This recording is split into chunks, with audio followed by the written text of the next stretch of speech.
Can you guys see my presentation? Yeah. Yep, good. Excellent. Yeah. So just some thoughts about how important and critical it is that when you go and start, thinking about putting together a wildlife survey, of course, we're specifically focusing on snow leopards, that you put some thought into how it's going to be designed, how you're going to sample those populations, what scale you're going to do it in. And the reason is that in order for you to be able to achieve the goals that you have in terms of whether you want to, simple look at distribution, whether you want to get a population estimate, whether you want to get a good handle on structure or look at in detail and some of the ecological things going on in the population, such as diet, prey use, and things like that. How you design that survey and how you actually approach it is really critical because it's going to make sure that you can actually achieve those goals, right? And so I just wanted to share with you some of those thoughts and ideas I've had on that. Again, this kind of stems from my experience in the field, over I guess almost a dozen years now, and then just all these discussions that I've had with a lot of people that are involved in it. So I want to kind of back up first and just get you guys thinking about why would we even do wildlife surveys, right? Because I love being out in the mountains, and so for me, I just love going into the field when I get a chance. Although recently I haven't had an opportunity to go there as much. Just working here in the lab, but it's beyond just just being out there. There has to be a specific purpose for it, and so I really like using genetics as a tool to better understand populations and species.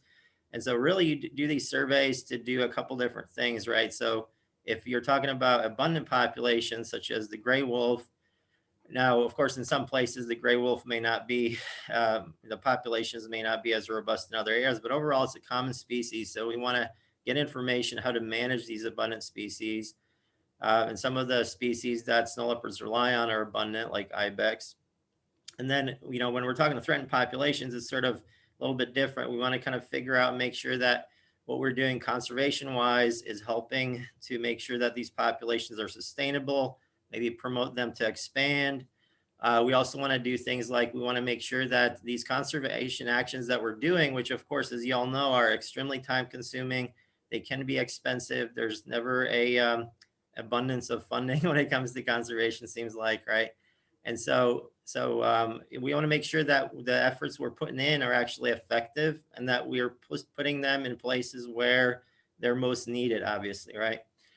And so, again, that's why we want to monitor it. And I also want to kind of highlight the need for getting, especially information on long-term trends of snow leopards, where there's a phrase I quote from the Red List assessment that was completed in 2017 by Dr. Tom McCarthy and colleagues, that there's virtually no substantiated documentation of population trends over appropriate timescales, right? And so historically, because of logistics and other things, and not just for snow leopards, but for other species, there's a tendency to go in, do some surveys, and typically, we haven't been returning to those places to see exactly what the trends are and what's the trajectory of the population. So that's something I think there's a lot of interest now. We know GSLIP, pause, a lot of people are getting involved in this. And so there's a tendency, I think there, or I should say there's more thoughts in trying to develop these long-term monitoring programs, which are going to be critical. And so if we're talking about specifically surveying for vulnerable populations, you're going to have to think about what's your specific goal that you want to get to with these surveys. Are you trying to assess whether the populations and habitat are declining or if they're potentially increasing, expanding? Are you trying to assess the effectiveness of conservation actions? Are you trying to determine whether maybe the protected areas are large enough to ensure persistence of populations within a country, or potentially, the places that are privately owned, or, in the US, there's a lot of private property. In other countries, it's private or maybe more like a public area, but it's not considered a protected park.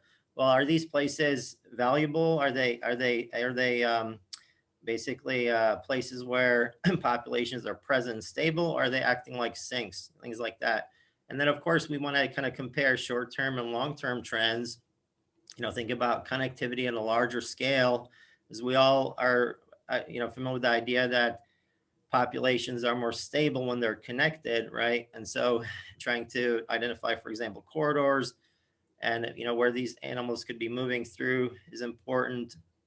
And also, when looking at things like diet, are the prey populations that the species rely on locally, are they strong? Are they ending up predating a lot on livestock? Is there a lot of livestock depredation? Things like that. Those are specific questions. And if you don't design your survey strategy appropriately and at a correct scale, in a certain fashion, then you're not going to be able to answer those questions if you do the survey, right? So the goal is to make sure that your survey strategy is in line with these questions. And so this talk is, in a lot of cases, I'm not going to give you like a, A, B, C, D, this is how you do it. It's more thoughts of like, what are the ideas and things you should consider? And then later, I'm going to try to share with you some resources of like specific ways you could approach it. I'm going to try to share that, through, either through posting it on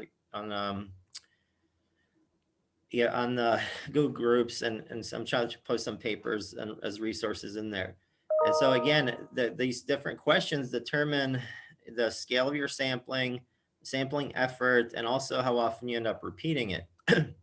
Right. And so in terms of different scales, you can kind of focus at the individual level, detecting specific individuals, potentially looking at behavior such as, marking patterns, latrine use, things like that. You could also look at try to sample at a population level, where you broaden that out and you start thinking about trying to estimate occupancy, developing occupancy model, estimate population size, maybe look at trends over time, comparing which areas are high abundance, which areas low abundance. And then regionally, we want to try to understand, what's the connectivity across these areas, because snow leopards are, of course, primarily found in these high altitude mountainous regions. And in a way, in some of these places, they're almost like islands in these flat desert areas, right? And depending on how far apart they are and how the habitat's structured, they may be more or less connectivity between them, right? Okay, so again, the primary interest with specifically monitoring snow leopards that we most often have, right, is we want to try to understand distribution, right? So in which places these are distributed, and again, we're trying to monitor these main populations that have been identified by GSLIP to make sure that they're sustainable populations across these different areas. Within those areas where they're distributed, we want to try to get an idea and a handle on abundance. So how stable are these populations, if they're long-term stable? And then we want to get an idea of connectivity between different areas, of course, and then some more specific things than behavior and ecology. And so one of the most important ones recently that has, there's been a big effort into understanding it, and Charlotte Hacker has been working a lot on this, is trying to understand diet of snow leopards and trying to basically determine to what extent they depend on livestock versus wild prey, and basically what we can do to try to reduce the conflict that there is, caused by livestock depredation. And so when you think about these things, you need to consider whether you have, some kind of index of abundance or distribution, what features that index should have, again, what scales you want to apply the population estimates across. And basically, again, if you want to get enough information to start looking at trends, because that's going to kind of alter how you go about designing that potential survey, and also whether or not you're able to get funding to continue to monitor those areas, right? Because I think that's another aspect that we don't really think of, is often, a lot of the funding we have are for fairly modest, grants that we get from proposals. We might get funding to do a survey, and then, there might not be funding to repeat it 4 or 5 years later, right? So again, that tends to be a problem if you want to look at trends.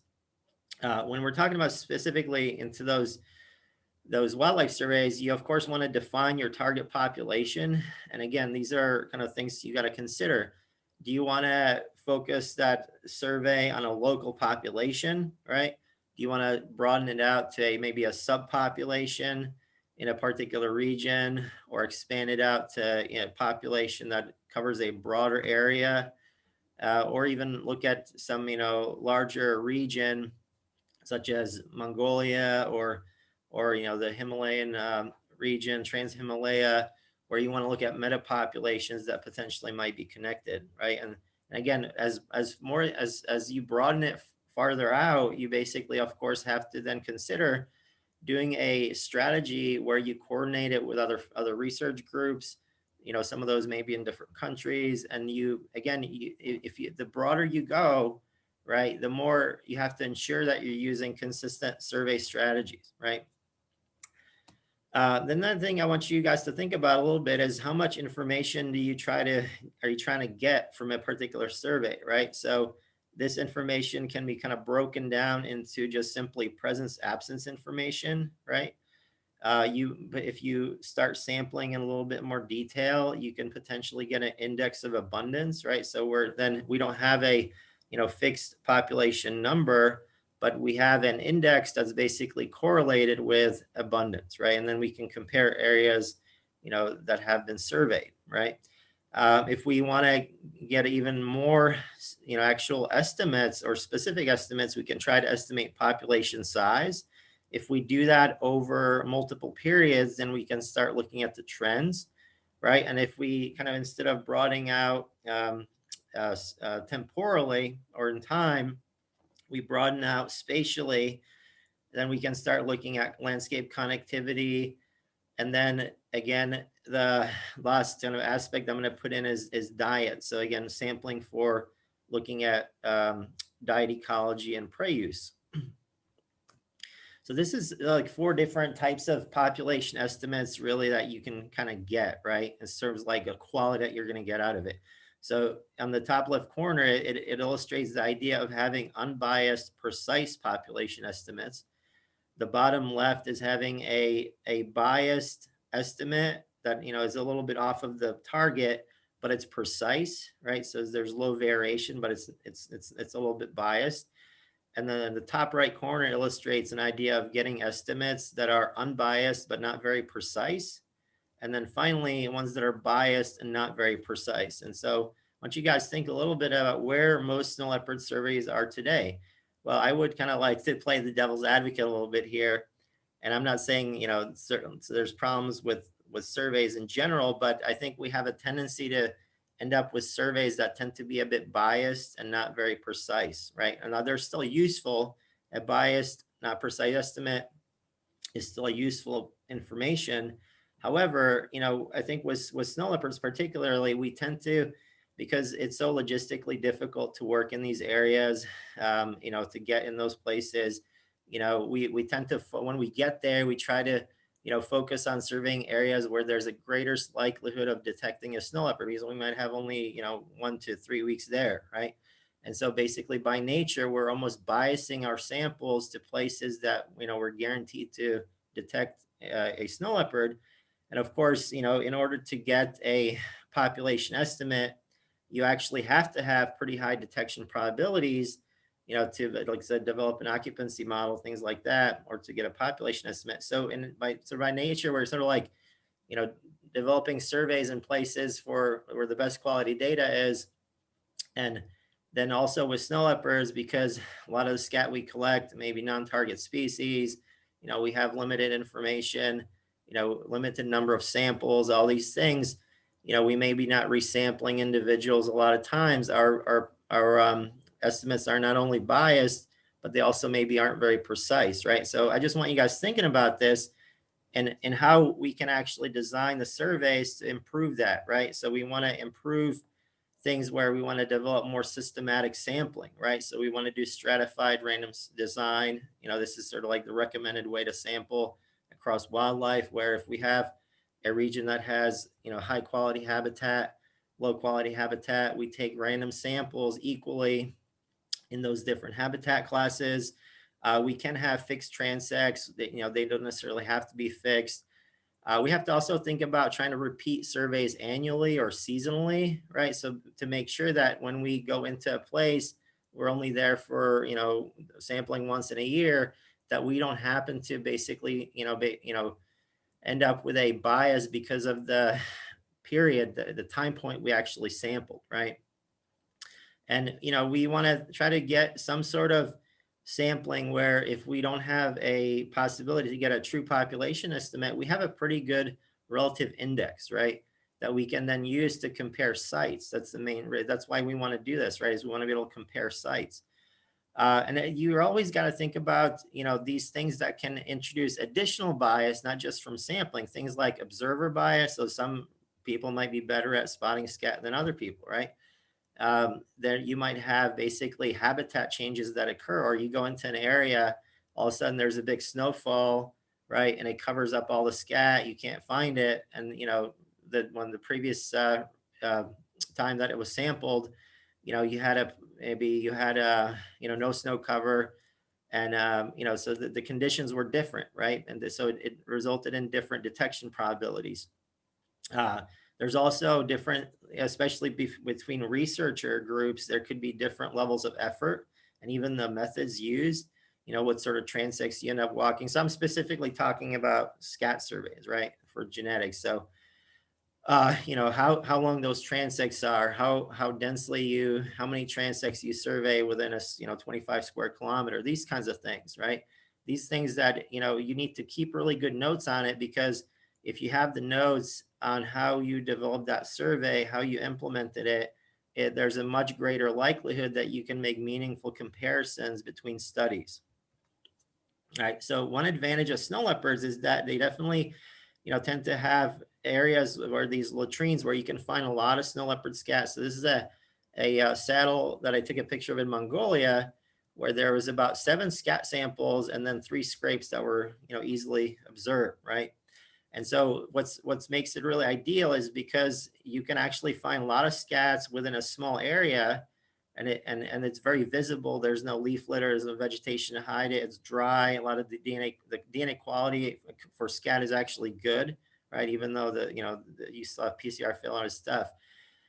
So snow leopard is actually one of the most or best species in terms of using non-invasive genetics to sample it, because of the advantages you have in sampling the species in a high altitude area, right? Environment.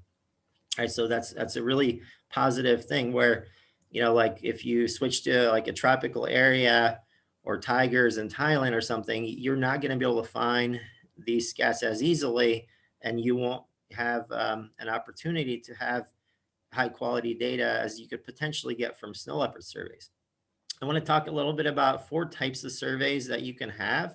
And so these are going to basically kind of be classified into a population index where you have relative abundance, patch occupancy where you are modeling the population distribution, a population estimate that is produced from a mark recapture estimate, right, where you're detecting individuals, how many times you detect them.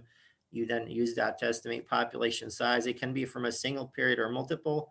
Then landscape connectivity, so where you're trying to use the DNA from the scat to look at population structure. And then again, behavioral information. So, when you want to get more details specifically of the ecology of biology of these different individuals for things like diet, social structure, maybe seasonal changes, right? So the population index, basically you're trying to survey with enough effort that you can have some index that's a relatively, again, it's relatively consistent and correlated with population size. So for example, for snow leopards, what I found works fairly well across the different sites that we've surveyed is just simply the number of genetically identified snow leopard scat per kilometer, or the number of individual snow leopards genetically identified per kilometer. Right. And these indexes, obviously, they have to take into account sampling effort. You have to be able to compare samples, or I should say sites that have potentially different sample numbers. And so you could do it either with interpolation or rarefaction. But again, you have to take into consideration, differences in sampling effort when comparing populations with an index. The next sort of survey that's designed is occupancy modeling. So trying to develop patch occupancy. Now, this is a really powerful method because it allows you to look at presence absence population distribution just from presence absence data, right? And so it doesn't rely on individual identification, right? So if you can just collect the scat and just do a species ID, right? You can basically use data from multiple years to even look at changes in distribution over time, right? And there's models that are designed where you can estimate population growth simply from patch occupancy data, right? And so the advantage is that just presence absence data takes less effort to sample. It can actually be applied across a lot of the different species that are in the environment. And because you don't have to, spend as much effort at each site, you can increase the number of sites that you're sampling, right? And again, with patch occupancy, you're trying to estimate occupation probability that the animals are there, and you're also estimating detection probability, right? And you have to take into account spatial variation and also differences in detectability across these different populations. With a population estimate, you're going into a specific area and you're increasing that intensity to where you're detecting individuals multiple times, right? And so this detection frequency, then how many times you sampled an individual and observed an individual not scat, as you're adding more and more scats that you sampled, can be used to then estimate the most likely population size. So we did this in a 3-week survey back in 2007 in Mongolia, and we found in area Tostul that there was about 5 snow leopards per 100 square kilometers. Now, when I worked with Rodney Jackson and Dr. Munczak on this, and about a month after, we did the non-invasive genetics survey, Rodney Jackson and Munczak went in and did a camera trapping survey at one of the sites, and they estimated population size from camera trapping, and they found basically the camera trapping estimate was only about 1.52 individuals per 100 square kilometers, so it was lower, right? And so that's one of the things. There's basically pretty big differences between non-invasive genetics camera trapping. I think there's advantages to the genetics where, in that site, or in that area, we were able to survey 3 sites in just 8 days compared to camera trapping where it took, 65 days to survey 1 site. With genetics, we're able to detect 5 individuals in just 2 days.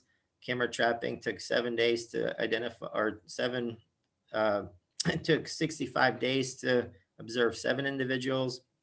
And again, these advantages with non-invasive genetics, you can potentially survey more sites for the same amount of time, right? And so one of the challenges, though, is that genetics, because those scats are clustered on the saddles and on the transects that you survey, there's definitely a tendency probably that with genetics, you're overestimating abundance because, again, your detection observations are more focused on specific sites that those cats are moving in through, right? Versus cameras, they're more spread out.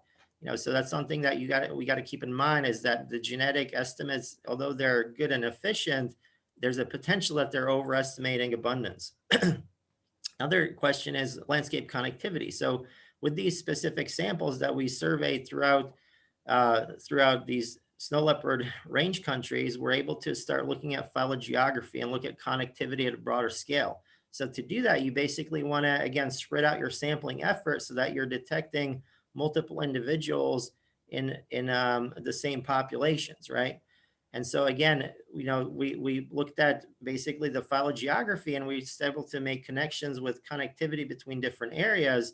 However, that needs to get examined in more detail, right? So we need to be able to look into specific regions of these different places where there's these big habitat blocks, and try to sample as many different habitat blocks as possible, where we can increase the number of individuals sampled per population, right? So in that sense, when you're trying to sample for landscape connectivity, your main goal is to try to spread out the sampling effort so that you basically get multiple you get samples of, more individuals, and you're reducing how many times you're sampling the same individual, right? So you want to basically try to develop a network of samples that can be used to estimate population structure and compare it to the habitat models and the connectivity that's predicted by these different habitat models.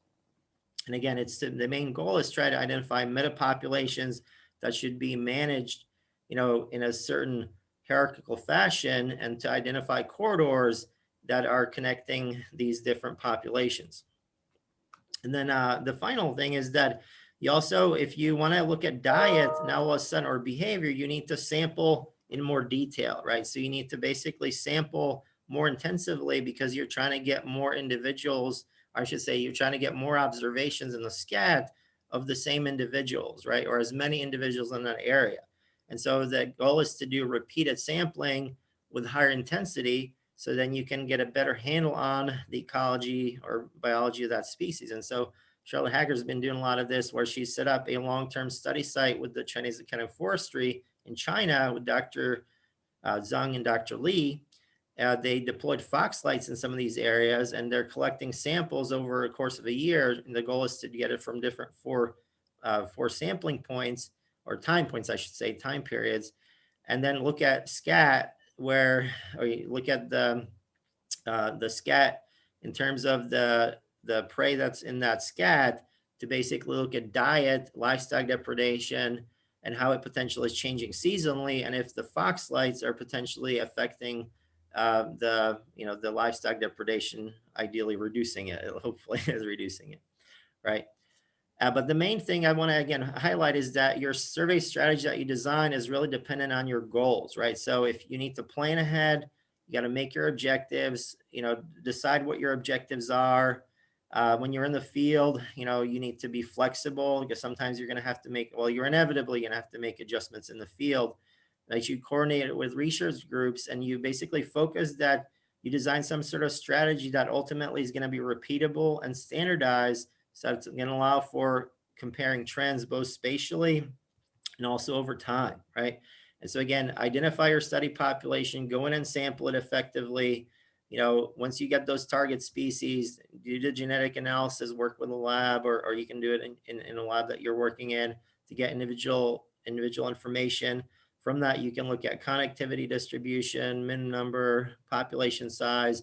If you repeat it over time periods, you can start looking at trends, get an idea of diet, how diet potentially is changing, like seasonally, over the result of different factors. And the last thing I want to leave you with is just that it's kind of a summary table of how I see, depending on, again, what type of surveys you're trying to do, index, occupancy, actual population estimate, connectivity information, and like in general, how you're going to alter that intensity, right? So your sampling intensity is going to basically vary depending on, what your goals are. The spatial distribution of your survey scheme is going to also vary based on those goals, and the genetic analysis to some extent as well, right? So for all these things, we want to do species ID at the minimum. Now, as far as individual sex ID, let's say if you want to do a population estimate, you really need it. For occupancy modeling, you don't need individual ID, right? When you're doing landscape connectivity or behavioral information, you actually have to go beyond individual ID. You typically have to do a lot more markers to look at population structure, social structure, and you have to have additional markers to be able to look at diet. Okay, so I'm going to end it right there. I hope that you guys found this useful. I want to thank everybody, especially Charlotte Hacker, who worked a lot. She's been really doing some remarkable stuff with our colleagues over there in China, and she's worked some in Mongolia as well. And so she's gonna share with you again, the next couple of weeks, more information and also her experiences that she has had. Thanks.